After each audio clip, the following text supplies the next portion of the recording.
Bonjour à tous et à toutes, bienvenue sur The Rick Spoke. Permettez-moi d'abord de vous remercier tous mes abonnés, tous ceux qui sont abonnés, tous ceux qui me donnent la force de pouvoir faire ces vidéos de qualité, tous ceux qui m'encouragent, que ce soit par email, oui, parce que généralement je reçois que des emails en ce moment.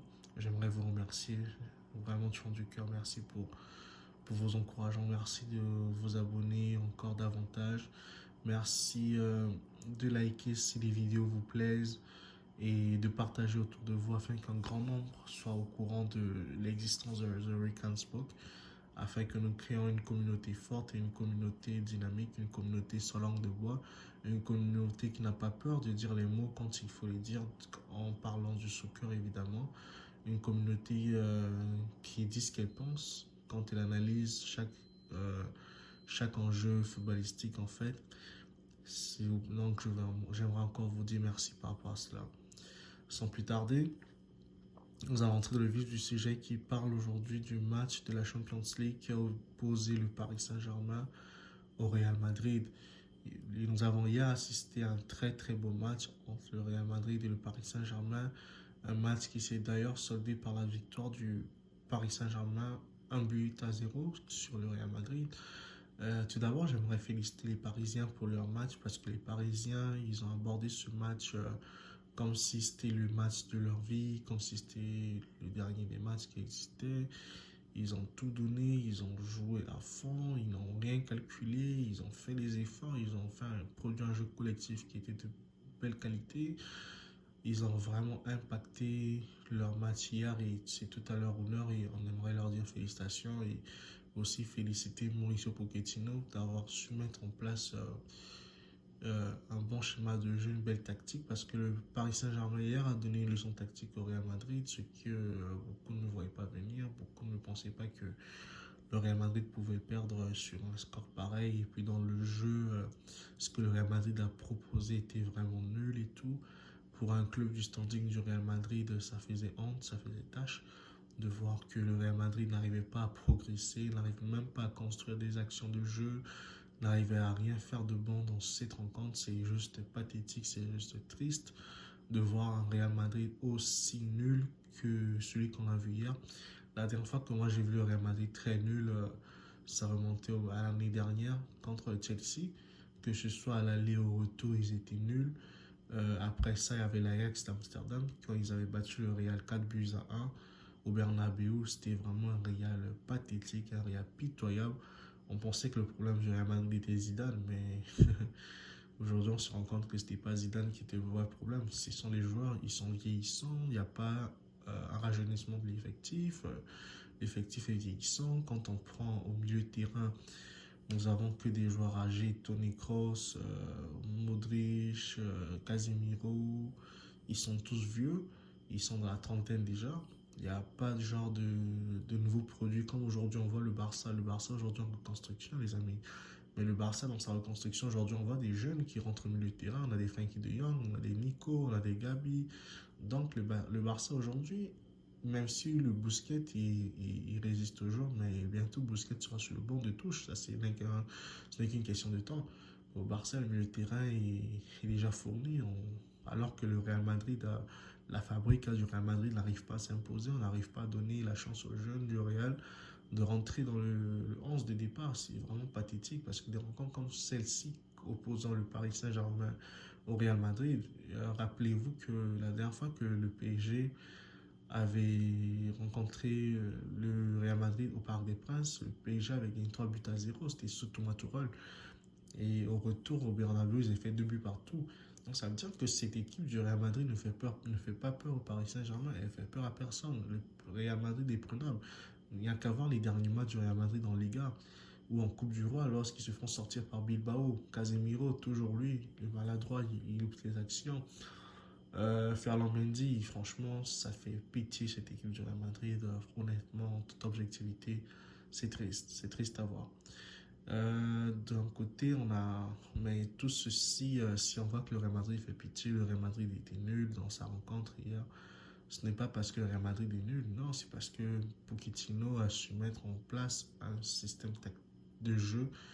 Il a mis une tactique en place qui a fait que le Real Madrid puisse déjouer avec un pressing haut, avec des récupérations de balles, avec des combinaisons de grande qualité. On a vu un Neymar qui est rentré, qui a porté sa pierre à l'édifice. On a vu un Kylian Mbappé qui transperce la défense. On a vu un Kylian Mbappé qui a mis Carvara sur les fesses. On a vu un Kylian Mbappé qui a vraiment dominé toute cette équipe. On pouvait dire que le Real Madrid jouait contre Kylian Mbappé, les amis. C'est ça la vérité, parce que Kylian Mbappé, c'était l'atout offensif numéro 1 du Paris Saint-Germain. Et il y a aussi une petite remarque que j'aimerais faire, c'est que depuis que Léo Messi est arrivé au Paris Saint-Germain, j'ai quand même l'impression que Kylian Mbappé, il a baissé en statistiques, que dans ses statistiques, ce n'est plus ça, parce que quand on voit même le match d'hier, Kylian a des occasions pour frapper seul face au but, pour marquer, mais il préfère chercher Messi. Et je ne comprends pas cette vampirisation du jeu que Messi a sur ses partenaires à chaque fois que un partenaire dans une situation idéale pour marquer, il faut qu'on le cherche. Et quand on cherche Messi, pour le trouver, c'est jamais facile parce que les défenseurs anticipent. Les défenseurs se mettent sur la trajectoire, ils empêchent que le ballon arrive à Messi. Alors qu'un Kylian Mbappé, comme la saison dernière, un match comme ce match d'aujourd'hui, Mbappé aurait pu faire un quadruplé ou bien un triplé ce soir. Et il a à tout prix cherché Messi, cherché de collectif. Donc si j'ai un conseil pour Kylian, arrête ça. Quand tu joues, cherche à marquer tes buts comme CR7, joue comme CR7, marque tes buts. Si tu vois qu'un partenaire est dans une situation idéale, donne-la lui, sinon fonce, marque, parce que c'est ça que tu as fait connaître aux yeux du monde entier. Les passeurs décisifs, l'histoire ne les retient jamais. Sinon pas, aujourd'hui on ne serait pas là à critiquer Marcelo. Marcelo a fait beaucoup de passes. On ne serait pas là à critiquer Dani Alves. Dani Alves a fait plein de passes aussi. Ils sont des grands passeurs, mais qui parlent d'eux, on parle que des buteurs. Donc Kylian, focalise-toi sur le but, marque des buts. S'il faut faire des quadruplés, des triplés, on parle de Erling Haaland. Pourquoi? Parce qu'Erling Haaland, lui, ne marque que des buts. Erling Haaland fera une passe décisive, on ne voit même pas ça du tout. Mais ce qui est bon chez Mbappé, c'est que tu es à la fois buteur et à la fois passeur. Mais sauf que quand tu fais des passes, il faut faire des passes au bon moment parce que à trop vouloir chercher Messi, ben on te reprend la balle. Et c'est dommageable parce que le Paris Saint-Germain pouvait mettre 5 buts hier avec toi et tout. Et encore un autre problème du PSG, je pense que le Paris Saint-Germain a besoin d'un vrai buteur parce qu'il y a des actions, Mbappé débordé, déposer les joueurs sur les fesses et tout, Fernand Mendy, et tout se monter et tout, mais quand il s'entrait, il n'y avait personne en retrait pour pouvoir pousser la balle au fond, malgré que tout le monde était battu, mais bon. Donc, ceci étant, félicitations au Paris Saint-Germain qui a maîtrisé son sujet, qui a gagné son match, qui a écrasé le Real Madrid, et je précise très bien qu'il a écrasé ce Real Madrid qui était vraiment un Real lambda, parce que ça c'est pas un Real Madrid qu'on aime voir jouer, c'est un Real Madrid qui fait pitié, avec des Gareth Bale, des revenants, Gareth Bale qui ça fait combien de temps il n'a pas joué un match. Franchement, c'est vraiment un Real Madrid pitoyable. J'espère que Florentino Pérez, avec ce qu'il a vu hier de Mbappé, et de ce qui s'est produit, il va tout faire pour arracher Mbappé au Paris Saint-Germain parce que l'avenir du football mondial, c'est Kylian Mbappé.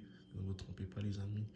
Kylian Mbappé, c'est l'avenir du football mondial, c'est l'avenir, c'est le maître à jouer, c'est le meilleur joueur, c'est celui qui fait gagner une équipe aujourd'hui. Kylian Mbappé, pour moi personnellement, quand je vais suivre un match du Paris Saint-Germain, ce n'est pas à cause de Messi, ce n'est pas à cause de Neymar, c'est à cause de Mbappé. Parce que Mbappé fait rêver, Mbappé il donne la victoire aux gens. Il y a peu de joueurs qui procurent cette émotion aujourd'hui. À l'heure actuelle, je vous parle, il y a peu de joueurs qui le font.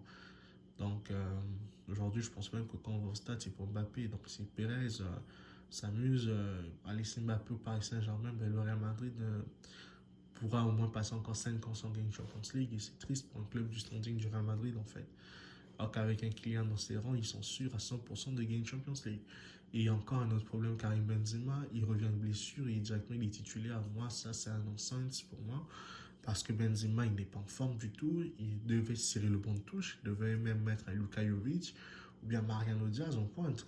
Ou encore débuter avec Eden Hazard au lieu de mettre Asensio, Benzema. C'était des joueurs qui n'étaient pas dedans.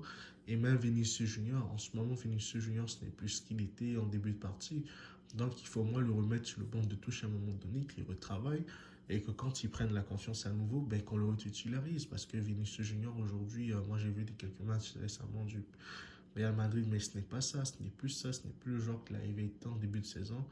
On dit qu'il y a eu une panne chez lui en ce moment, donc c'est un peu laborieux. Donc, Ceci étant, je tiens juste à féliciter encore le Paris Saint-Germain une fois de plus pour son sérieux, pour son application, pour son dévouement et pour la maîtrise collective qu'ils ont eu à afficher dans cette rencontre. Parce que gagner 1-0 contre le Real Madrid dans ce genre de conditions, c'est tout à fait extraordinaire. Et Léo Messi, j'espère qu'au match retour, il pourra réarranger ses pieds parce qu'il faudrait qu'il apprenne à marquer. Messi, ça fait déjà un bon bout que Messi n'arrive plus du tout à scorer et ça, c'est très triste pour un grand joueur comme Messi. C'est une anomalie en fait. J'espère qu'il sera là réparé et qu'au match retour, Messi pourra offrir un meilleur visage de lui au Bernabeu et aider le Paris Saint-Germain, pourquoi pas, à se qualifier ou bien à au moins perdre 3-2 contre le Real Madrid. Je ne sais pas, je sais pas plus, mais bon. Donc c'est un peu ça. Allez, quant à moi, je vous dis à très bientôt pour une nouvelle analyse. Si vous avez aimé cette vidéo, n'oubliez pas de liker et de vous abonner aussi et tout en partageant la vidéo afin qu'un grand nombre d'entre vous soient informés des vidéos que nous faisions. Et pour m'encourager à toujours vous produire des vidéos de qualité. Quant à moi, je vous dis à très bientôt les amis et on se capte. Ciao.